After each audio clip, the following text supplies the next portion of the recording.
Running out of space on a console is basically a rite of passage these days, especially with how massive game files have become.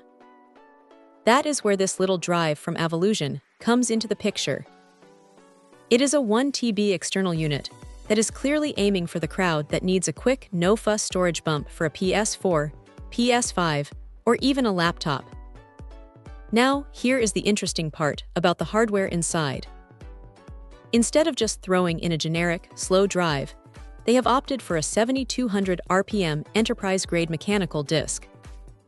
That is a bit of a step up from the usual 5400 RPM drives you find in these portable enclosures, and it shows in the performance.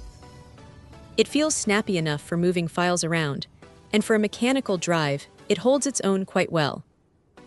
There is a bit of a quirk you should know about, though. Because it is using that higher performance enterprise drive, it actually draws a bit more power than your average portable disk. The design includes a clever bypass port on the cable, which is a smart way to handle the power requirements without needing a bulky wall adapter. You will need to make sure you have 2 USB ports available on your machine to get it running properly. It is not a deal breaker, but it is definitely something to keep in mind if you are working on a laptop that is already crowded with peripherals. When it comes to the PS5, it is important to manage expectations. You cannot just run the latest PS5 native titles directly off this drive. Sony's architecture requires those to live on the internal SSD. However, this is a fantastic parking spot for your library.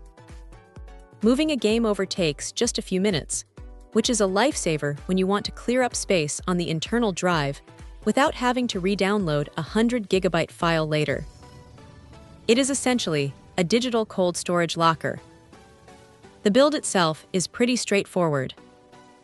It is slim, lightweight, and fits easily into a bag or a pocket. It does not feel like a premium piece of jewelry, but it feels sturdy enough to handle being tossed around in a backpack. The fact that it is a renewed unit might give some people pause, but the internal drive comes with 0 power hours and no bad sectors, which is a solid trade-off for the price point. Honestly, if you're looking for a budget-friendly way to stop deleting your favorite games every time a new update drops, this thing does exactly what it says on the box. It is not the flashiest piece of tech on the market, but it is a reliable workhorse that gets the job done without any unnecessary drama. If you can handle the 2-port requirement, it is a pretty sensible addition to any gaming setup. Check out the video description for updated price. And thank you for watching this video.